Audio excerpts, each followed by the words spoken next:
जम्मू कश्मीर के और हिमाचल के ऊंचाई वाले क्षेत्रों पर बर्फबारी शुरू हो गई है। शुरू हो गई क्या कहें कि पिछले 48 घंटों में कई जगहों पर पहाड़ों पर बर्फ़ गिरी है। ये जम्मू कश्मीर का सोनमर्ग और हिमाचल प्रदेश के रोहतांग पास और कुल्लू के तमाम इलाकों पर बर्फ़ गिरी है। हालांकि बर्फ़बारी बहुत हैवी नहीं हुई है, लेकिन जितनी भी बर्फ़बारी हुई है उसकी ठंडक अब हवाओं के ज़रिए तमाम इलाकों पर पहुंचने लगेगी।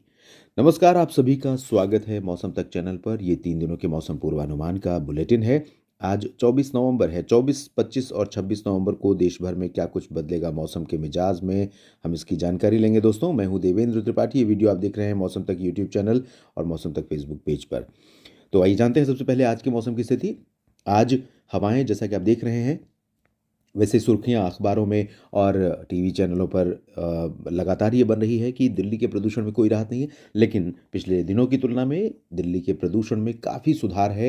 एयर क्वालिटी इंडेक्स की बात जहाँ तक करें, रीडिंग कई बार बहुत एक्यूरेट नहीं होती है और बीते दिनों में बहुत ज़्यादा प्रदूषण था। आज हालात थोड़ा बेहतर हैं। आज मतलब बीते 2-3 दिनों से हालात बेहतर हैं। और पंजाब से लेकर के ये जो हवाएं आप देख रहे हैं, इन हवाओं का रुख, हवाओं की गति, दोनों हवाओं का रुख पश्चिमी दिशा का है और हवाओं की गति थोड़ा थोड़ा बढ़ रही है।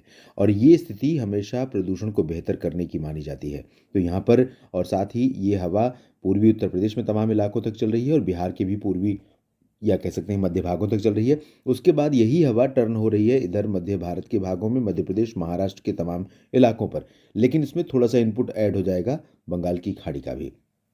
तो इसके चलते उत्तर भारत के जो पर्वतीय क्षेत्र हैं वहाँ पर तो ठंडक बढ़ ही रही है बर्फबारी के कारण। जम्मू कश्मीर, हिमाचल और लद्दाख तथा उत्तराखंड के भागों में, गिलगित बाल्तिस्तान, मुजफ्फराबाद के क्षेत्रों में भी। लेकिन मैदानी भागों में यानी कि पंजाब और हरियाणा, चंडीगढ़, दिल्ली, राजस्थान, उत्तर प्रदेश, बिहार, मध्य प्रदेश, इन सभी भागों पर भी मौसम ठंडा हो रहा है हवा में इसी बदलाव के चलते। और जिस प्रदूषण का जिक्र लंबे समय से हो रहा है और जिस प्रदूषण में सुधार की बात मैं कई दिनों से कर रहा हूँ, वो सुधार आज भी दिखाई पड़ रहा है। आज भी हालात बेहतर हैं। हवा साफ, हवा तेज़ होने के कारण धूप तेज़ होगी और मौसम काफ़ी खुशनुमा होगा मध्य भारत के भागों में भी, उत्तर भारत में, उत्तर प्रदेश सहित तमाम जगहों पर। इस बीच बंगाल की खाड़ी पर निम्न दबाव का क्षेत्र जो डेवलप हुआ है, ये सिस्टम इंटेंसीफाई हो रहा है। इंटेंसीफाई होने के प्रोसेस में ये अनुमान है कि अगले 24 घंटों में यहाँ पर डिप्रेशन में तब्दील हो जाएगा, थोड़ा सा उत्तर पश्चिमी दिशा में आगे बढ़ने के बाद लगभग यहाँ पर श्रीलंका के आसपास।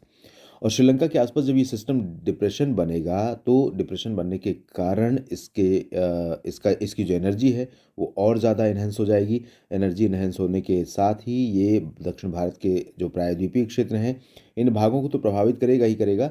साथ ही साथ इसका असर हमें दिखाई देने लगेगा तमाम आंतरिक इलाकों पर भी। उड़ीसा, छत्तीसगढ़, महाराष्ट्र, मध्य प्रदेश और आसपास के रीजन में तमाम जगहों पर इसका असर दिखाई देना शुरू हो जाएगा, जिसमें असर के रूप में यहाँ पर सिर्फ बादल दिखाई देने शुरू होंगे। हालांकि आज हल्के फुल्के बादल होंगे और बारिश की संभावना अभी सिर्फ दक्षिणी प्रायद्वीपीय क्षेत्रों तक ही सीमित है और वो भी कुछ ही जगहों पर यानी दक्षिणी तटीय आंध्र प्रदेश और तमिलनाडु के तटीय तथा आंतरिक इलाकों में और केरल के कोचीन तक इन भागों में बारिश होगी। कर्नाटक के आंतरिक हिस्सों, उत्तरी केरल, तेलंगाना, उत्तरी तटीय आंध्र प्रदेश, यहाँ पर बरसात अभी नहीं होगी। मौसम साफ और शुष्क रहेगा। पूर्वोत्तर में थोड़ी बहुत वर्षा अरुणाचल प्रदेश के भागों में और कुछ बारिश नागालैंड, मणिपुर, मिजोरम, मेघालय के भागों में देखने को मिल सकती है। आइए जानते हैं 25 नवंबर को किस तरह का मौसम रहेगा। दो चीज़ें इंपॉर्टेंट हैं। एक तो 25 नवंबर को ये सिस्टम डिप्रेशन बन चुका होगा और श्रीलंका पर इसके चलते तबाही मच रही होगी और साथ ही साथ भारत के तटों पर जो पूर्वी घाट है, गंगे पश्चिम बंगाल और ओडिशा से लेकर तमिलनाडु तक का, इन सभी भागों पर बंगाल की खाड़ी से आने वाली हवाएं और बादलों का प्रभाव बढ़ जाएगा। लेकिन बारिश की संभावना विशाखापत्तनम, बापतला से होते हुए, विशाखापत्तनम भी नहीं बल्कि बापतला और नेल्लोर, साथ ही साथ पुदुचेरी, चेन्नई होते हुए तमिलनाडु के तटों तक ही ज़्यादा सीमित रहेगी। पंबन में बहुत भारी बारिश हो सकती है, कन्याकुमारी में हो सकती है, तिरुचिरापल्ली, मदुरई और आसपास के इलाकों में भारी वर्षा हो सकती है। कोयम्बटूर और मदुरई जो उत्तरी क्षेत्र हैं यहाँ पर आंतरिक इलाके, यहाँ पर बहुत ज़्यादा बारिश अभी नहीं होगी। हालांकि बादल बढ़ जाएंगे, बादल बढ़ जाएंगे इस रीजन में, बिहार तक भी मैं कह सकता हूँ, बिहार और मध्य प्रदेश के पूर्वी भागों से लेकर मुंबई तक, इन सभी भागों पर कई हिस्से ऐसे होंगे जहाँ पर हल्के हल्के बादल दिखाई पड़ेंगे। लेकिन जैसा कि मैंने कहा कि बारिश की संभावना इन बादलों से फिलहाल यहाँ पर ना करें तो अच्छा रहेगा। एक परिवर्तन बहुत महत्वपूर्ण रहेगा, खासतौर पर मैं बात करूंगा पूर्वी उत्तर प्रदेश, पूर्वी मध्य प्रदेश और छत्तीसगढ़, उड़ीसा के कुछ भाग, झारखंड, पश्चिम बंगाल और बिहार के हिस्सों की, जहां पर बादल एक तरफ होंगे, दूसरी तरफ उत्तर पश्चिमी दिशा की ये जो शुष्क हवाएं, ठंडी हवाएं